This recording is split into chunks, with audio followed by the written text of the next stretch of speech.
Yeah, g'day folks, Mr. Christmas again. So this is the third video on making this little ring. I'm going to make one like this. It's just a half round band. The first video I showed you softening it, annealing it. The second video I showed you how to squish it to half round profile in the mill. With this video I'm just going to show you how to cut it to length and getting it prepared to fold it into the round ring shapes to join it. But so this time we're just going to do the measuring and stuff first. So normally if you went into a jeweller's shop, they'd use what we call a set of ring gauges, which are these, and you'd select the ring that fitted your finger for it. For this finger, that one's a bit tight, but that's pretty close to what I am. And then I'd put it on a thing called a measuring mandrel, which is this, which has got alphabetical things on it, and I'd slide it up so it's a little bit bigger than an O, but it's not quite a P, and I happen to know from experience, so I'm an O1/2. Then I'd do a mathematical calculation to figure out how much metal I needed to cut for that size. That's all a bit hard for us, for where we're at the start of our jewellery journey, so there's an easier way, thankfully. And I just need a bit of paper like this, just a bit of rubbish paper.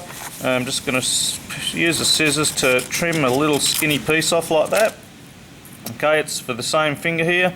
I'm going to use my thumb and just hold it like that and really carefully bring it around and wrap it so that I can get it to where sort of it overlaps.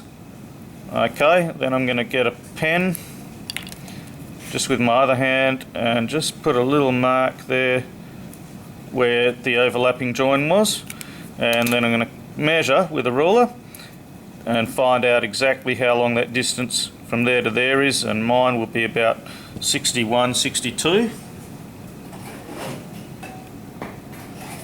Got my ruler here, and I'm just going to put it against it, pop it right there, and when I hold it flat, sort of it's about 61 millimeters, so that's good. So I need to get a bit of metal to now make that, and this is our piece, the exact same piece that we squished in the last video. You can see it's a bit sort of wonky, so I'm just going to get a plastic hammer, this one, and just pop it flat and just tap it. Because it's so well softened, because we've softened it so well, it's a real simple matter of doing that. Now I'm going to cut this to length, but before I do that I'm going to mark it.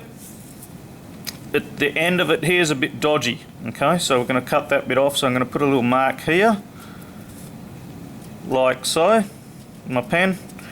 Then I'm going to measure my 61, but what I'm going to actually do is measure at 62, so 1 millimeter longer, because we're going to have to file the ends nice and flat as part of our preparation there.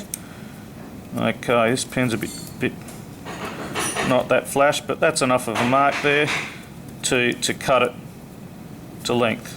I'm going to cut it slightly longer, as I say.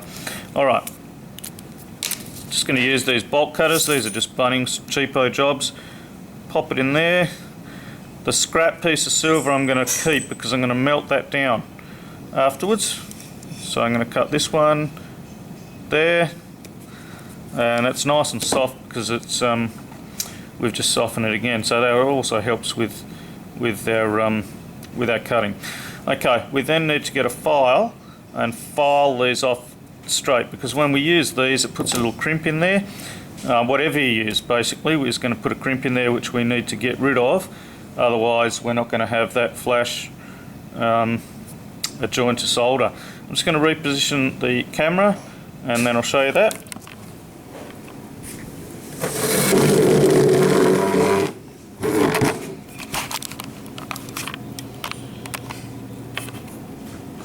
Okay, so we're going to use a vise to hold our silver while we file it, and this vise is good to use because it's got these plastic safety jaws there.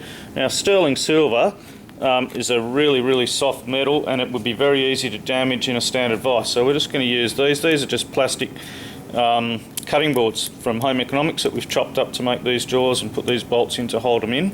So we're going to get our wire and put it really low down in the vise, and just with a really tiny little bit sticking up that part that we need to file, just like that. So I've got it nice and straight, and also with hardly any of it sticking up. And I'll see if I can get in a bit closer.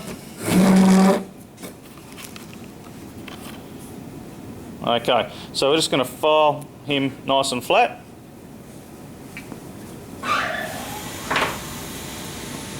I've got a file here. I'm going to hold the file dead flat and just do 3 or 4 file strokes. Doesn't take much. Okay, that's one side done. It's nice and clean and flat, which is exactly what we want. And then I'm going to reverse my little piece of wire here, so it's like that. It's all G, and do the same thing.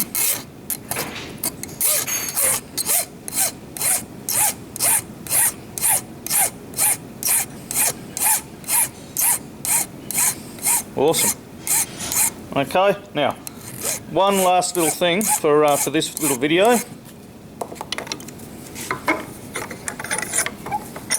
Okay, when we filed it, well, that's not quite straight. Just have to.